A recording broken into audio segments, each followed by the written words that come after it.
Hi everyone, it's Jessica. Welcome back to my channel. Today I'm working on the Wonderland quilt blocks. I have two made behind me here. I made this dark red one on a video here previously. I recently made this light blue one, and I'm working on some red ones. I have red log cabin blocks and I have more dark red.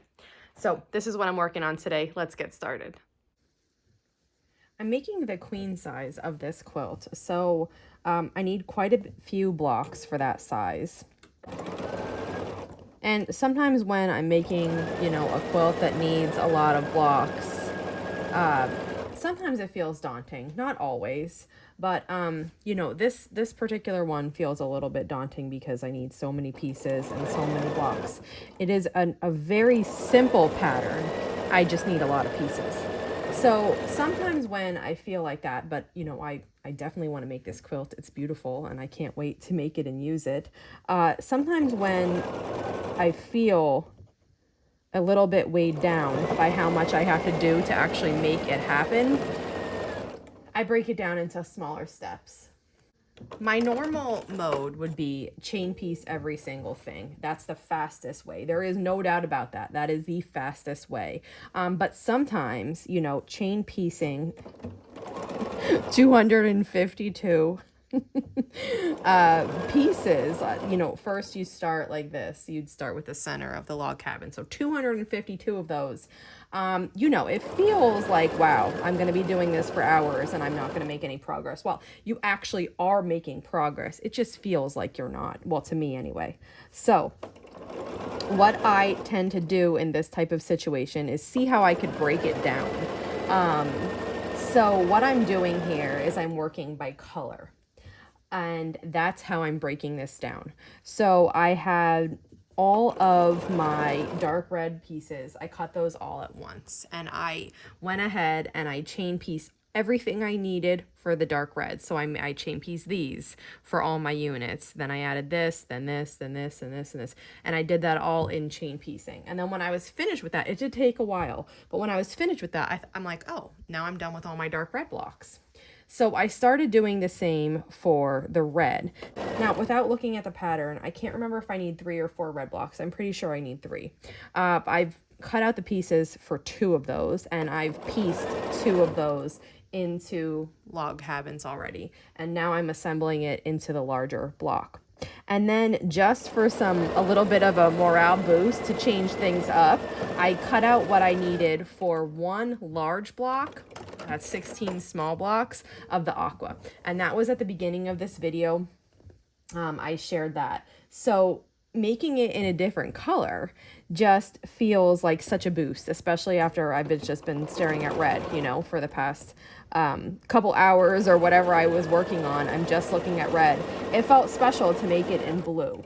So just doing like those little changes, it really does help, and it makes this work go by quicker, and it doesn't feel as daunting. It's a little bit more exciting because you get to see some progress on different parts of it. And so when I'm faced with a larger quilt that I absolutely want to make, I mean, there's no doubt about that, but that I feel a little bit daunted by, that's what I do. I look for ways I could spice it up. I look for ways I might change my normal process just to make it feel easier. And that's what I'm doing here. So today I'm piecing this red block. This is kind of like my lighter reds. I have the darker red block, and I broke those up. Now, when I wrote the pattern, I made dark red, lighter red. I made a turquoise and an aqua. And then for my greens, I wasn't really sure what I had in greens. So I grouped all the greens together. As I'm going through my greens, I realize I do have lights and darks. So I'm going to try to go through that and see what I can do there. See if I should group them all at once and just make green blocks, or if I should split that up and to see if I need to see if I have enough to split it up to make light and dark green. I don't know that I do. But that's what I'm going to check out after I piece these few. Now I have enough to piece 2 large red blocks and I think 1 large dark red block. So that's what I'm going to do now. piece these 3 blocks first and come 3 blocks closer to finishing this quilt top. Now, when you say it like that, I mean, this quilt needs the queen size. It gets 16 of these large log cabin blocks. So, I mean, I already have 2 done. And after I piece these 3, that's 5. I mean, that's a good chunk, you know. I still have 11 left, but I'm still almost a third of the way there, which is fantastic.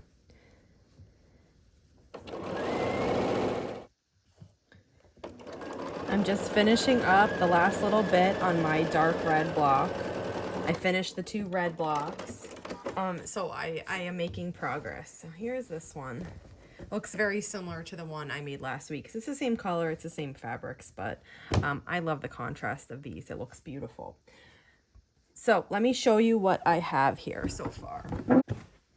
These are the blocks that I've made so far now.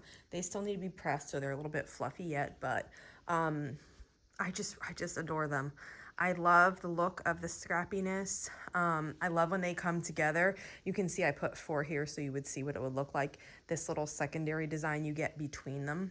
I love how you can see each of the fabrics in it, so you can see some of the details on the prints, but also you can ignore that and you can just see the design, which is, it's nice. I like it both ways, you know. I want to be able to see the details on the fabrics I'm using. At the same time, these are small pieces, so you can't see too much of a detail. Like, for example, this one print right here has a Santa face, but the Santa face would not fit because these are only 1 inch wide when they're finished, but you can still get the gist of it. There, and here's his beard. But at the same time, I can kind of just like look at it and not focus on each of the prints, and I can see this beautiful design. And I love, like I said, how when they come together, they make this secondary large diamond with the different colors, and then also this white one here. So I'm in love with this pattern. I just think it's fantastic. I'll put a link to that below just so you can grab a copy if you'd like it. And then let me show you what I have for my greens. That's going to be the next blocks I make, and that's going to be exciting because green's very different than these. Now it's that time of the day when the sun is at my back here, so we have to just work with it. Now, I did bring the turquoise ones that I have down, and then I also brought my greens, and I have some more whites that I have to cut out because I'm running out of whites. So you saw the light aqua block. Now there's going to be a dark block, and I kind of haven't decided exactly what I'm going to go here. This is what I had like in my stash. I'm going to see if I could find a couple more of these really dark ones. I liked them mixed with this. I do think these couple are too light. Maybe this one. That one could work. So if I can't find anything else, I'm going to use these for the darker blocks. For the greens,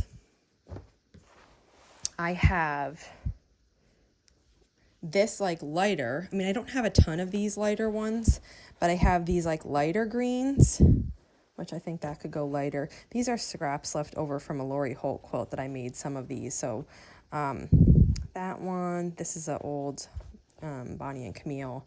So I think these are all lighter greens, even probably this one. This one is probably lighter, but it has these little darker dots kind of. So I think I could put that with the darks. And then see, I have some darks. Here's a dark. This is kind of like a medium one that could go either way. This is a dark. So I have to decide what I'm going to do. If I'm going to split it up like I did with the reds and also the blues, or if I'm just going to keep them together and do one big scrappy mix of green. So this is a good place for me to stop today. I kind of have to ponder what I want to do with the green, and then I'm going to have to cut that out before I can make some blocks. So love this aqua one. Love these two behind me. The bright red's probably my favorite. I love red and white quilts, so that really just, I love it. If you have any questions on making a log cabin or on the Wonderland quilt pattern, please just let me know. And I also just wanted to say a thank you to anyone who's purchased one of my patterns. It really supports me and it uplifts me when you make the purchase. It helps fuel these videos. It lets me use my creativity, explore, and make these videos for you. So I really appreciate it. And as always, thank you for following along, and I'll see you back here soon.